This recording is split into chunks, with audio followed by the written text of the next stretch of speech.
성경 말씀 봅시다. 시편 142편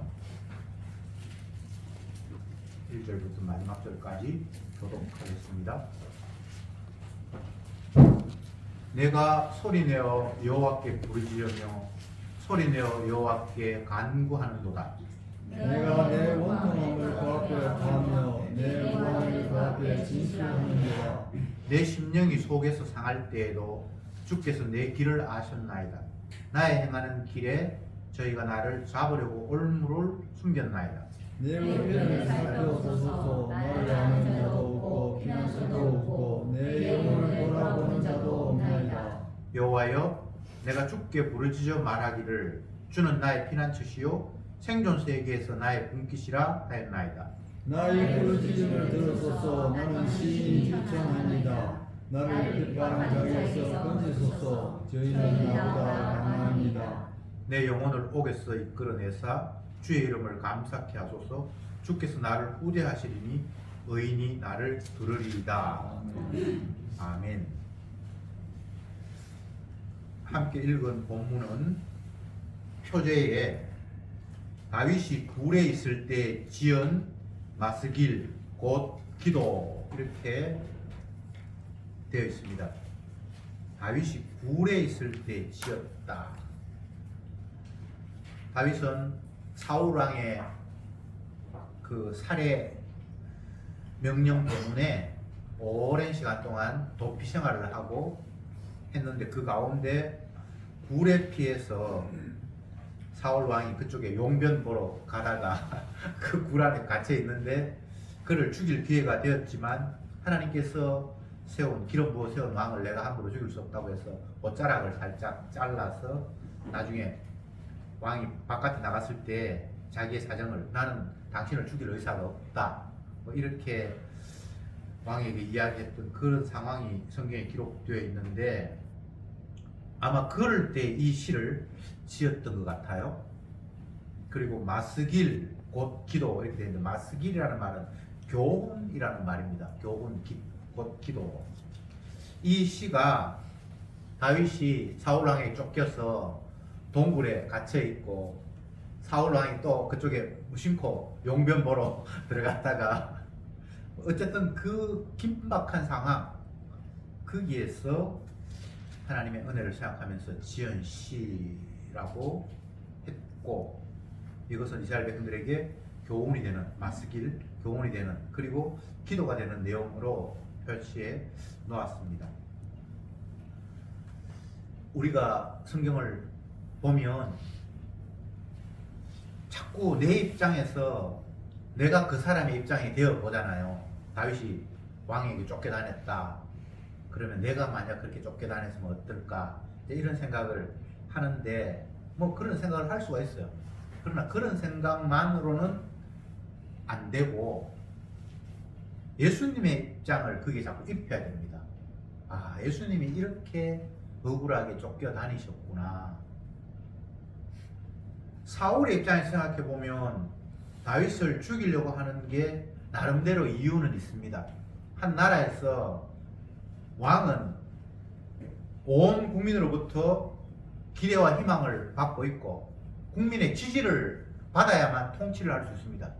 그런데 자기 밑에 있는 신하가 백성들보다 더 많은 신임을 받으면 이건 통치에 굉장히 위험 요소입니다. 나보다는 또 다른 사람을 더 신뢰를 하니까요. 그래서 그는 어떻게 하든지 제거해야만 왕으로서의 권위와 또 통치력을 그 어떤 통솔력을 유지할 수가 있는 겁니다. 그래서 사울의 입장에서 보면 그리고 세상에서 정치하는 사람들을 관점에서 보면 사울이 다윗을 죽이려고 하는 게 충분히 일리가 있습니다. 이유가 있습니다. 그러나 또 다른 반대편에서 보고 정치를 잘 모르는 사람의 그냥 윤리 도덕적인 관점에서 보면 그렇게 충성하는 신하를 왕이 죽이려고 한다는 게 나라에도 손실이고 인간적으로 보면 너무나 못돼 처먹은 악한 사람이기도 합니다. 제가 이런저런 사울의 입장, 정치인의 입장, 또 아니면 그냥 일반 백성들의 입장, 윤리 도덕적인 관점 이렇게 저렇게 이야기를 했는데 다 그런 관점은 엉터리입니다. 성경은 예수님을 이야기하기 위해서 기록해 놓았고, 그 예수님을 이유 없이 죽이려고 하는 인간들의 자기 입장, 인간들은 자기 삶에 방해가 되면 다 그것은 제거해 버려야 되거든요. 왜 유대인들이 예수님을 죽였죠? 자기들 인정하지 않고 자기들을 자꾸 죄인으로 규정을 하고 하니까 참다 도저히 못 참았어. 그들도 다 인격적인 사람입니다. 나름대로 수양을 한 사람들이고 교양이 있는 사람들이고 참을 만큼 참는 그런 충동적인 그런 사람이 아니에요. 그러니까 바리새인 대지사장들이 아주 인격적인 사람입니다. 근데 도저히 참다 못 참아서 결국은 예수님을 살해하는 그런 상황을 만들었습니다. 왜 이런 일이 펼쳐졌을까요? 예수님의 주되심, 인간의 완악함을 보여주기 위해서 주께서 펼치신 일입니다. 사울의 입장도 아니고 다윗의 입장도 아닙니다. 인간 입장이 아닙니다. 하나님이 세상을 설명하는 거예요. 이 세상은 나를 이해하지 못하고 내가 자기들 삶의 방해 요소로 걸림돌로 제거해야 될 대상으로 생각해서 나를 죽였다. 이게 세상의 모습이다 라고 주님이 그 일을 통해서 우리에게 자기 자신을 보여주었고 인간의 완악함을 또 보여주었습니다. 성경은 이렇게 해석해야 됩니다. 1절에 내가 소리내어 여호와께 부르짖으며 소리내어 여호와께 간구하였습니다. 같은 말을 두 번 반복했죠? 소리내어 부르짖었다. 평소에는 그냥 조용하게 하나님 앞에 기도할 수 있는데 소리를 내었다라는 것은 정말 절박하고 간절한 어떤 상황, 부르짖음이라는 그렇잖아요. 외침, 부르짖음, 호소. 평소에 묵상 기도할 수 있어요.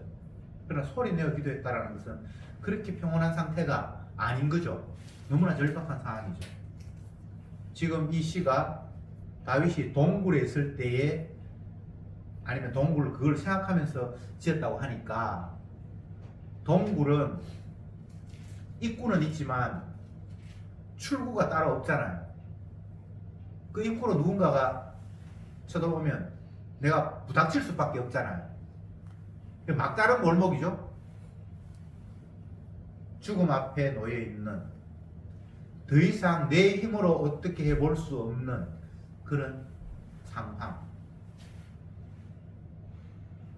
성도가 이 땅에 살아가는 삶의 양상은 영적으로 보면 다 이런 상황입니다.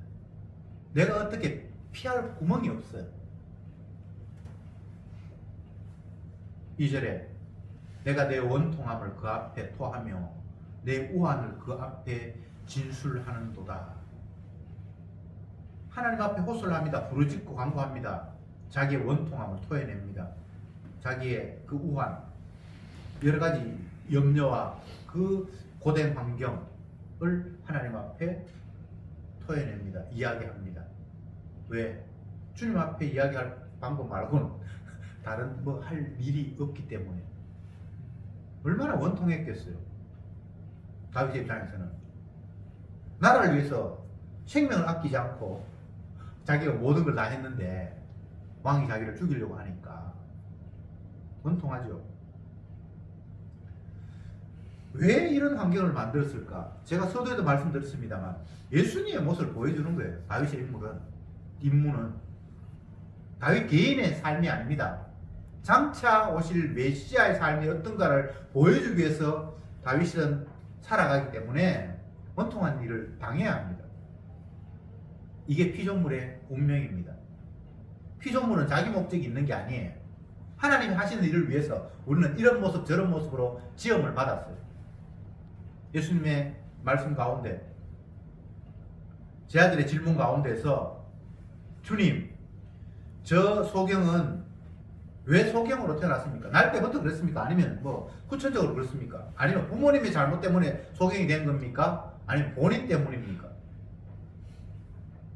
인간적인 입장에서 생각해 보면 만약 그가 태어날 때부터 소경으로 태어났다면 자기 죄 때문에 태어났다고 하기에는 좀 못하고, 그리고 부모가 뭔가 잘못해가지고 이런 소경이 태어났을 것이라는 생각을 충분히 할 수 있고, 아니면 후천적으로 그가 소경이 됐다면 지가 잘못해서 저렇게 됐을 거다라고 인간적인 추론이 가능하겠죠? 근데 예수님의 대답은 그 인간의 추론과는 전혀 상관이 없는 말씀이 나왔습니다. 하나님이 하시는 일을 위해서 소경이 됐다. 아주 명쾌하죠. 그가 태어나면서부터 됐든 아니면 후천적으로 사고로서 소경이 됐든 그거하고 상관이 없고 누구 사람이 탓하는 것이 아니라 하나님이 하시는 일을 보여주기 위해서 그는 소경이 되었다. 그 상황에 그것만 딱 고정할 것이 아니라 다른 모든 곳에 대입을 시켜 봅시다. 누군가가 어떤 환경이 되었다. 그건 자기 잘못이나 누구 뭐 이런 환경 자꾸 핑계 댈 거 없고 하나님이 하신 일을 위해서 지금 그 상황이 왔는 거예요. 그럼 그냥 아멘으로 받아들이면 돼요. 눈 뜬 사람이 대부분인데 극소수로 내가 소경이 되었다. 그러면 그 소경의 입장에서 살면 너무나 불편하고 힘듭니다. 이건 뭐 말할 것도 없어요. 어쩌면 저주받은 것 같은 그런 느낌이 들기도 하죠. 근데 주님은 그걸 저주라고 말한 적도 없습니다. 하나님이 하시는 일을 위해서 그는 앞이 안 보여야 된다는 거예요. 이런 이야기들이 우리가 모르는 내용은 아니잖아요. 뭐 교회를 오랫동안 다녔고 성경 말씀에 대해서 설교도 들었고 성경을 읽기도 했고 다 아는 내용이에요. 이 새로운 내용은 아니에요. 그런데 이게 삶에 있어서 그런 식으로 적용이 되는가? 그게 안 되는 거예요. 아는데 나는 그런 식으로 세상을 해석하지 못하는 거예요. 내 앞에 닥친 일이 뭐 소경이 안 됐든 뭐지만 다른 어떤 일들이 너무나 불편하고 어렵고 힘든데 이거 왜 이러지 저 사람 때문에 그랬나 아니면 내가 뭘 잘못해서 그랬나 이런 식의 해석이 합당하지 않다는 겁니다. 하나님이 하신 일을 위해서 지금 나는 그런 환경에 이르러야만 했던 거예요. 그러면 감사할 수 있죠. 찬송할 수 있죠. 물론 감사하고 찬송한다고 해서 불편하지 않은 건 아닙니다. 불편해요. 그러나 그 불편 때문에 불평하거나 원망하는 것 대신 찬송할 수 있어요. 그래서 성도는 모든 일을 다 똘똘 뭉쳐서 합쳐서 합력해서 선을 이루시는 주님의 일하심 속에 빨려 들어가는 그런 존재입니다. 내 유익을 위해서가 아니고 주님이 하신 일을 위해서. 주님은 나를 또 다른 누구를 그 환경 속에 집어 넣으셨습니다. 3절에 내 심령이 속에서 상할 때에도 주께서 내 길을 아셨나이다. 나의 행하는 길에 저희가 나를 잡으려고 올무를 숨겼나이다. 이 3절에는 두 가지 이야기를 하고 있습니다. 내가 정말 힘들고 어려운 마음이 상하는 그런 상태 속에서 주님은 내가 그곳에 있다는 걸 이미 아셨다는 거예요. 내가 억울한 일을 당하는 것도 아시고 정말 위기 상황에 이런 것도 주님이 다 아신다는 겁니다. 그리고 또 한편으로는 악한 세력들이 나를 잡아들려고 올무를 그게 놓았다는 것, 그것도 하나님이 다 알고 계신다는 거예요. 주님이 아신다는 것이 얼마나 엄청난 일인지 우리가 곰곰이 생각해 볼 필요가 있습니다. 부모님은 자녀의 모든 것들을 다 알지 못해요. 그래서 자녀를 보살피고 싶고 아끼고 싶고 사랑하고 싶어도 다 알지 못하니까 마음대로 못하잖아요. 그런데 하나님은 내 형편, 내 상황을 모르는 게 없어요. 다 알고 계세요. 몰라서 나를 그냥 억울한 일에 고통 속에 내버려 두신 게 아니에요. 여러분, 주님은 이 세상의 주이십니다. 주. 이 주는 권한만 행사하는 게 아니고 능력도 있어요. 모든 걸 다 통솔하시고 주관하시고 알고 계시는 분입니다. 권한만 있고 능력이 없다. 그러면 주의 자격이 없어요. 세상 만물을 만드신 주님은 자기가 주인이어서 모든 것들을 만드셨고 또 본인이 의도하는 대로 모든 것들을 끌고 갈 수 있는 능력자입니다. 그래서 자기 백성이 고통 가운데 있다는 것을 모를 리도 없고 힘이 없어서 그들을 못 건져내는 것도 아닙니다. 인간들은 내가 건져내고 싶지만 내 능력이 도저히 못 미쳐서 내 자녀가 고통받는 것을 알매도 불구하고 내가 어떻게 손을 쓸 수 없는 경우가 얼마든지 있을 수 있죠. 근데 주님은 그런 분이 아니에요. 주님은 능력도 있고 또 알기도 하고 그런데도 불구하고 자기 백성이 억울한 일, 원통한 일 당하는 걸 그냥 침묵하고 계신다. 그건 이유가 있겠죠. 다윗이 주님 앞에 안타깝게 기도하고 호소하는 것 같은데 이 내용에서 보면 이미 신앙이 여기에 다 담겨 있습니다. 모르고 기도하는 게 아니에요. 하나님이 이런 분이라는 걸 이미 알면서 호소하고 있습니다. 4절에 내 우편을 살펴보소서. 나를 아는 자도 없고 피난처도 없고 내 영혼을 돌아보는 자도 없나이다. 3절에는 주님께서 내 모든 걸 다 알고 계신다라고 이야기했고 4절에는 나를 아는 자가 없다. 하나님은 나의 모든 걸 다 알고 계시는데 인간 중에는 나에 대해서 아는 사람이 아무도 없다라는 거예요. 아주 멋지게 대비를 시키고 있습니다. 하나님은 모든 걸 다 알고 계시고 인간들은 아무것도 아는 게 없고 아무것도 아는 게 없으니까 하나님의 뜻에 반하는 행동들을 하는 거예요. 하나님의 뜻을 안다면 하나님의 뜻에 반하는 행동은 안 하겠죠. 그분이 주인이고 그분은 무서운 분인데 심판하시는 분인데 그 앞에 대적하면서 엉뚱한 행동을 안 하겠죠. 무식하면 용감하다고 모르니까 지멋대로 행동하는 거예요. 사울이 하나님을 지금 몰라요. 그래서 하나님의 뜻에 순종하는 다윗을 자기 개인의 입장에서 까시어갖고 불편한 요소고 자기 권위에 손상을 입힌다는 그 이유 때문에 제거하려고 하는 거예요. 하나님을 몰라서 그래요. 하나님이 그를 세웠고 하나님이 그를 인도하신다는 알면 함부로 그를 제거할 마음을 갖겠습니까? 하나님이 얼마나 무서운 분인 줄 알았다면 하나님을 대적하는 행동을 했겠습니까? 할 수가 없죠. 모르니까 그런 행동들이 나오는 거예요. 여기서 아셨다, 아는 자가 없다 3절과 4절에서 정반대의 표현들을 사용하고 있는데 아는 분은 주님, 모르는 자는 인간 이렇게 딱 대비하고 있습니다. 저와 여러분들은 몰라요. 뭣도 몰라요. 뭐가 뭔지도 몰라요. 하나님 말고는 몰라요. 4절을 자세히 보면 없고 없다라는 말을 3번이나 반복하고 있습니다. 나를 아는 자도 없고 피난처도 없고 돌보는 자도 없고. 근데 여기 점점 더 점층법으로 깊이 있게 나아갑니다. 탄식의 강도가 점점 더 고조되고 있는 그런 상황이에요.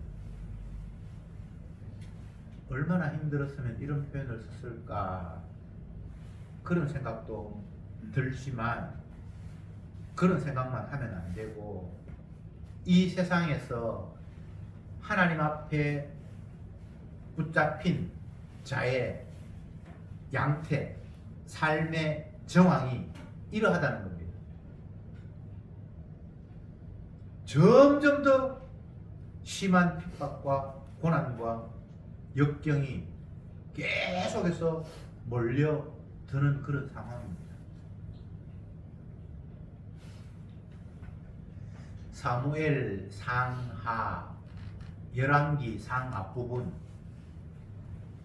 그 분량에서 다윗의 이야기가 계속해서 장황하게 나옵니다.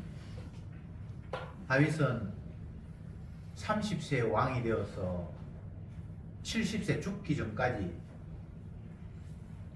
30, 40, 50, 60, 40년 동안 이스라엘의 왕으로서 직분을 감당을 합니다. 그런데 그 앞부분에 물론 왕이 되고도 엄청난 힘든 일이 많았습니다. 왕이 되기 전에 여기 지금 20편 143편은 왕이 되기 전에 사울 왕에게 쫓겨다닐 때 이게 시를 썼다라고 얘기했는데 그 쫓겨다닐 때도 그 고통이 굉장히 길었습니다. 다윗이 하나님 앞에 부름받은 나이가 정확하게는 모르지만 소년 다윗이 골리앗 앞에 섰을 때가 약 고등학교 정도 나이, 뭐 17세 정도로 그렇게 대충 짐작을 합니다. 아직 완전히 성인으로 성숙하지 못한 그 정도여서 왕의 그 갑옷을 주니까 옷이 맞지 않고 땅에 질질 끌려가지고 그걸 불편해서 안 되겠습니다 하면서 다시 반납하는 그런 게 성경에 나타나는데 아직 완전히 다 성인으로 성숙하지 않은 나이에요.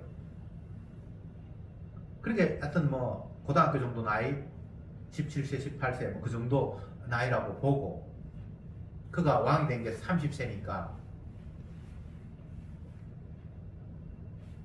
계속해서 그때까지 쫓겨다니는 인생, 왕이 자기를 죽이려고 해서 피해 다니는 인생을 살아갑니다. 근데 왕이 되고 난 이후에 초반에는 탄탄대로를 겪었습니다. 근데 나중에 늙어서는 엄청난 일이 벌어집니다. 첫째 아들이 이복 누이 다말을 강제로 성관계를 해서 다말의 오빠가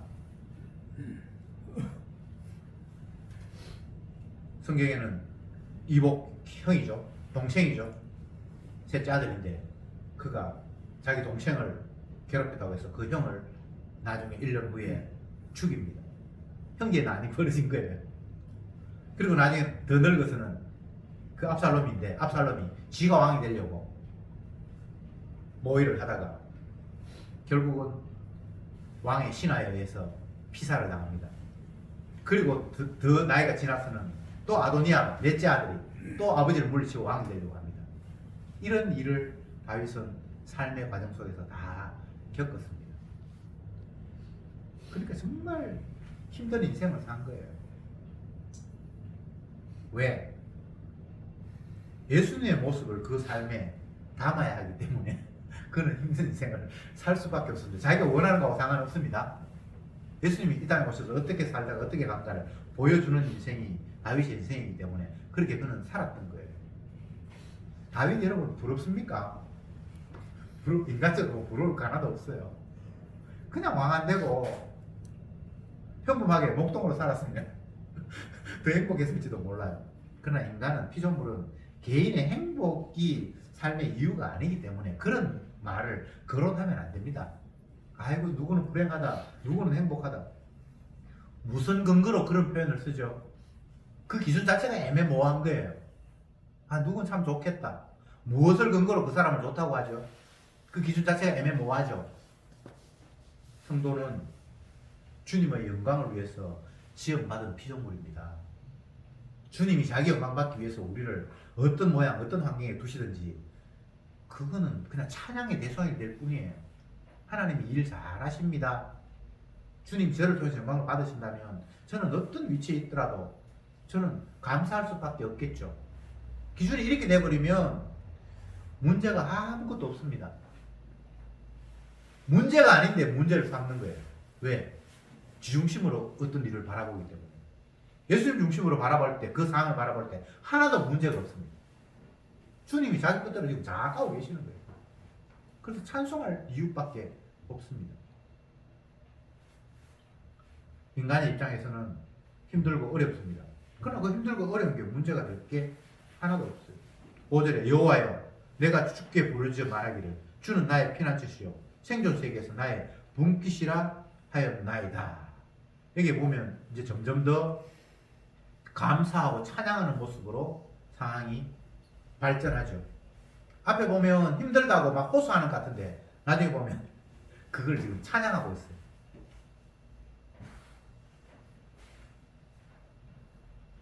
주님이 나의 피난처고 주님이 나의 분깃입니다. 분깃은 기업. 주께서 나눠주신 것.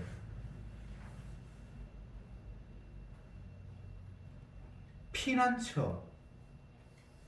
피난처는 우리가 힘들고 어려울 때에 남들의 공격으로부터 내 자신을 보호하기 위해서 찾는 공간이 피난처입니다.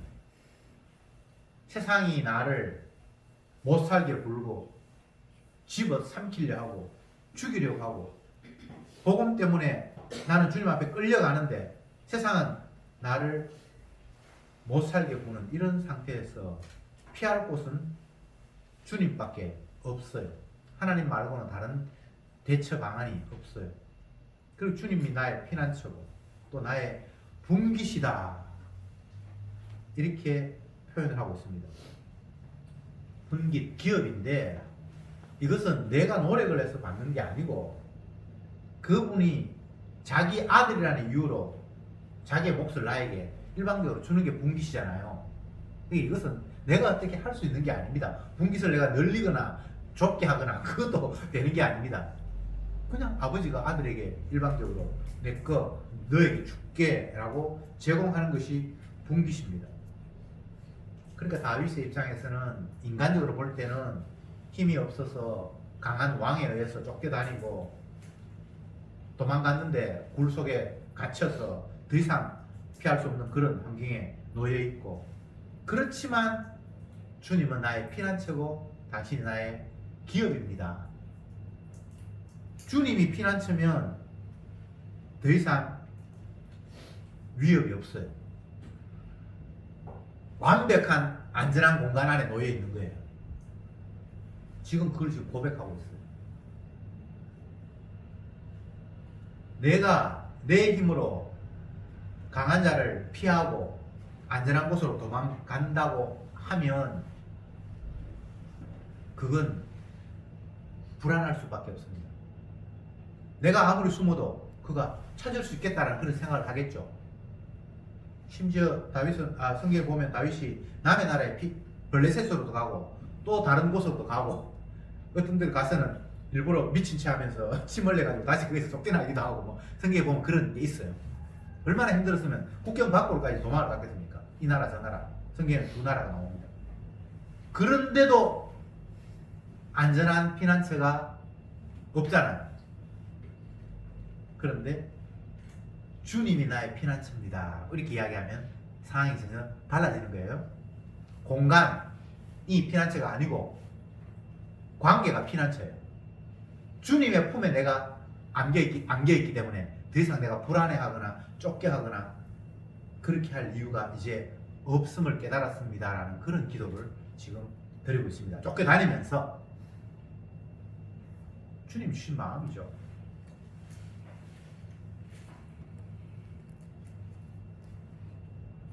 제가 사랑하는 성경 구절 중에 하나가 주께서 사랑하는 자에게 잠을 주시는도다 그 표현인데, 그것도 쫓겨다닐 때 그런 기도를 하거든요. 여러분, 잠이 온다는 게 지금 언제 저기 들어와서 나를 창으로 찌를지 모르는 그 상황 속에서 잠이 온다는 것은 인간적으로 보면 정상적인 상태 아니거든요. 그렇잖아요. 근데 하나님께서 자기에게 피난처가 되었다라는 것을 깨닫는 순간 더 이상 불안이 없습니다. 그래서 편안하게 잠을 자는 거예요. 그래서 사랑하는 자에게 잠을 주신다는 그런 고백을 할 수 있는 겁니다. 세상 환경만 바라보면 주님의 일하심을 바라보지 못하고 겉으로 드러나는 환경만 바라보면 자기를 죽이려고 왕이 온 나라에 공포해서 다윗을 잡아 죽여라 라고 명이 떨어졌을 때에 그 도망자 입장에서 잠잘 수 없죠. 옛날에 유병헌 씨가 세월호 침몰하고 난 이후에 세월호 그 책임자가 그 주인이 유병헌이라는 사실을 알고 그 사람 수백 명이 떨어졌을 때 그 사람이 막 도망다니잖아요. 제가 이 본문을 떠올렸거든 그때.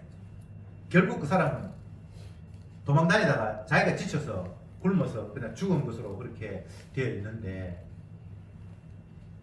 한 국가의 권력이, 왕의 권력이 한 사람을 잡기 위해서 그 명령이 선포되었을 때에 도망다닌다는 게 사실은 인간적으로 보면 불가능한 일이거든요. 그런데 다윗은 자기가 열심히 도망다니다가 깨닫고 나니까 아, 주님이 나의 피난처니까 내가 더 이상 안전하구나 라고 이렇게 깨닫는단 말이죠. 그래서 이런 고백을 지금 하고 있는 거예요. 5절에 여호와여 내가 주께 부르지 말하기를 주는 나의 피난처여 생존 세계에서 나의 분기시이다 이렇게 고백한단 말입니다. 6절에 나의 부르짖음을 들어소서 나는 심히 비천하나이다 나를 비방하는 자에게서 건지소서 저희는 나보다 강하니이다. 여기에서는 자기 자신은 비천하다고 이야기하고 자기를 핍박하고 잡으려고 하는 사람은 강하다라고 표현을 했습니다. 성도는 이 땅의 처지가 늘 비천한 처지입니다. 그리고 자기를 괴롭히는 세력은 자기보다 훨씬 강해서 충분히 가해할 수 있는 그런 조건이 되어 있는 것이 세상입니다. 복음 따라가는 사람들은 세상에 만져서 보면 비천해요. 아무것도 가진 것도 없고 힘도 없고 바보처럼 그렇게 살아가는 거예요. 그리고 그들은 강하고 그러니까 주님 앞에 피할 수밖에 없어요. 주님 앞에 부르짖을 수밖에 없어요. 다른 대안이 없기 때문에. 길이 여러 갈래가 있다면 이것도 선택해보고 저것도 선택해보고 하겠지만 성도가 선택할 건 없어요. 주님을 바라보는 것 말고는 다른 대안이 없도록 주님이 만들어 놓으셨어요. 이 또한 엄청난 감사할 조건입니다. 주님, 저로서는 방법이 없네요. 내가 할 일은 아무것도 없네요. 주님이 하셔야만 하잖아요. 이게 피난처에 계신 주님의 모습이거든요. 주님이 우리를 지켜주지 않는다 할지라도 그것마저도 피난처입니다. 다니엘의 세 친구 하드락과 메삭과 아벳느고 그들이 금신상에 절하지 않음으로 말미암아 풀무불보다 7배나 더 뜨겁게 불을 달구어 놓고 그 불 속에 집어 던진다라고 했을 때에 그들이 왕 앞에 한 이야기가 너희들이 지금이라도 내가 만든 금신상 앞에 절하면은 내가 불구덩이에 안 던질게 라고 이야기를 하니까 그들이 하는 이야기가 왕이여 우리가 불구덩이에 던져진다 할지라도 우리는 왕의 명령을 따르지 않겠습니다. 하나님이 지켜주시면 지켜주시는 것이고 만약 지켜주시지 않는다 할지라도 우리는 불 속에 들어가도 안 따르겠습니다. 이런 이야기를 하거든요. 지켜주시는 경우도 있고 불 속에 들어가도 하나님께서 안 타게 하는 내 생명을 감싸게 싸서 둘러서 보살피는 그런 경우도 있을 수 있고 아니면 타서 그냥 죽어버리는 경우도 있고 어떤 조건이 되어도 어떤 환경이 되어도 나는 주님의 명령에 따르겠습니다. 그런 표현들이 성경에는 여러 군데가 나옵니다.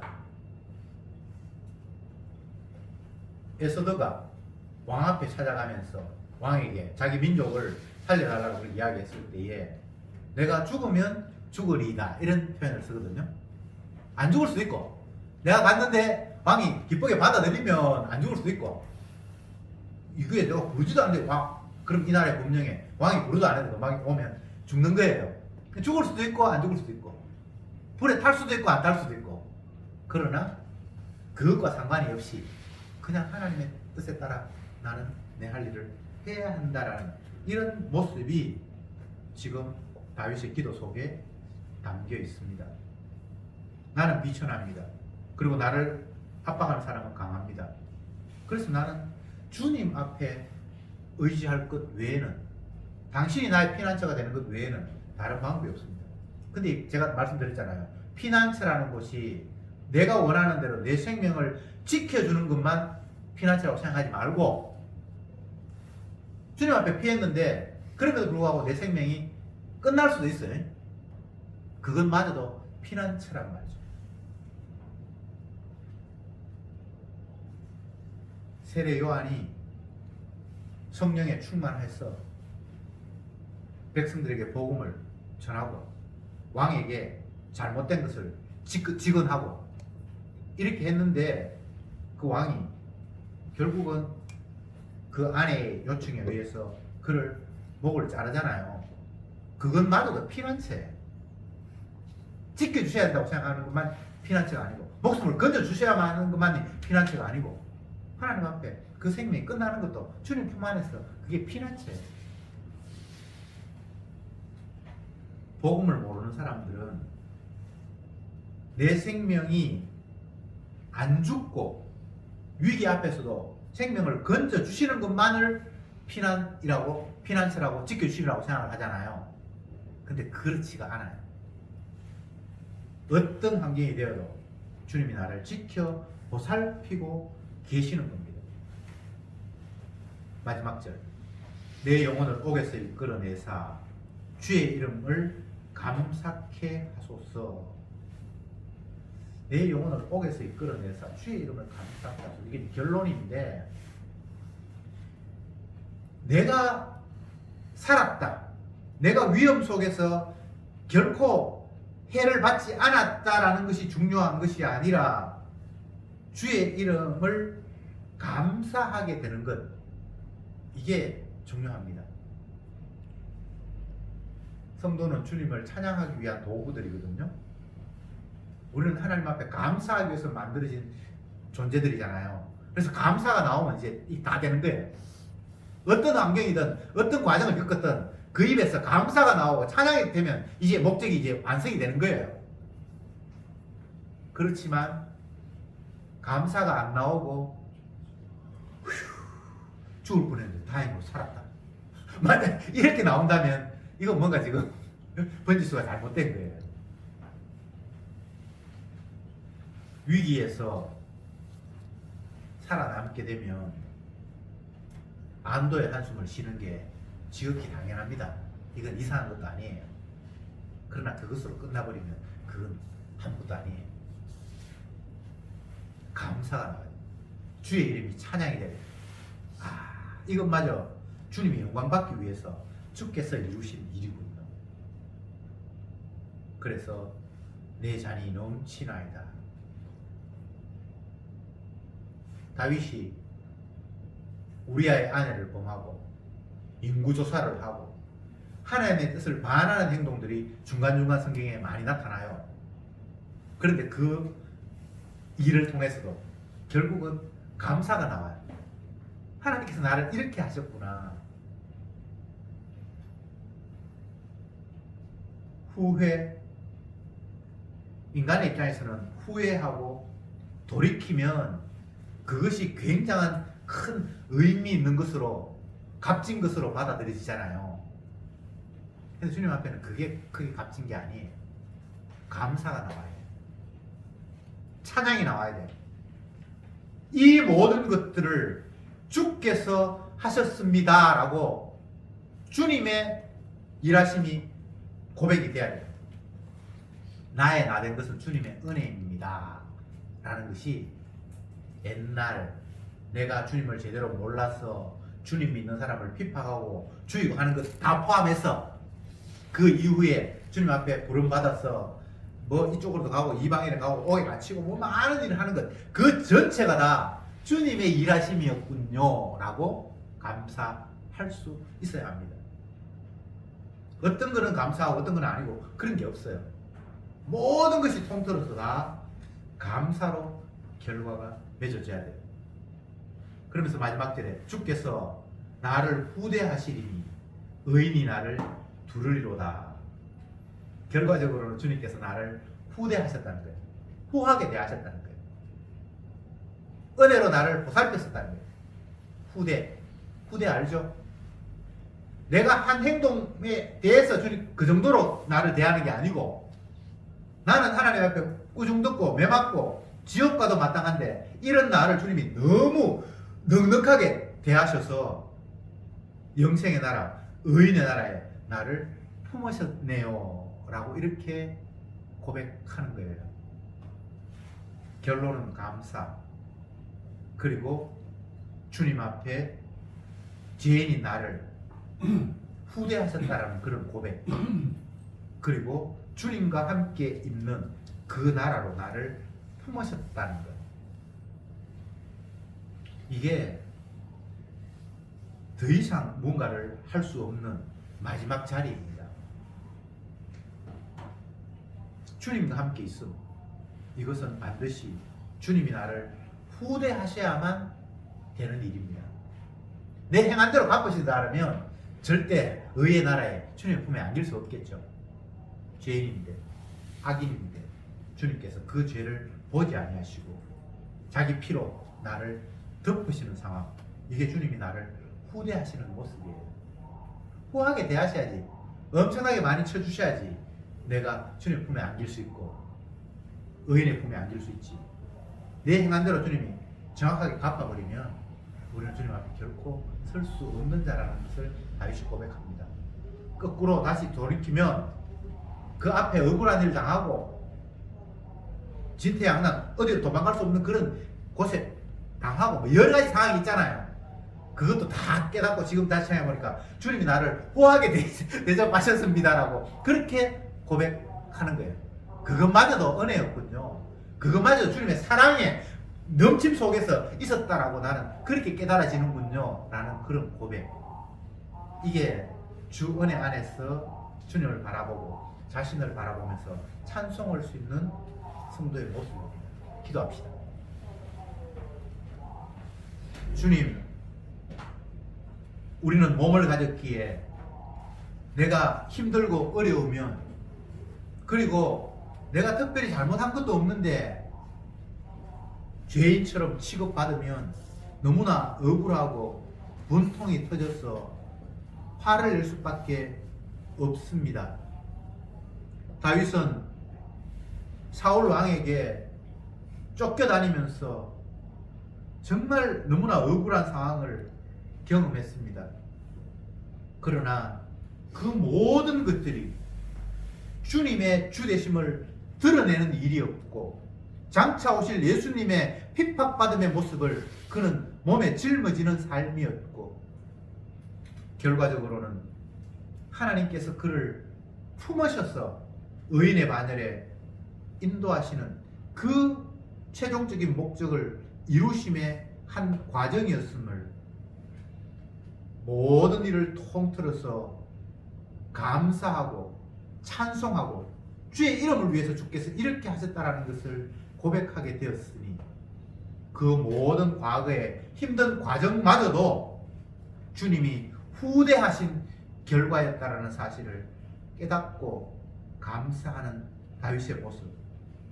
저들의 삶 속에서도 늘 이런 은혜로 주님을 찬송하는 순간순간이 되게 이끌어 주옵소서. 예수님의 이름으로 기도드리옵나이다. 아멘.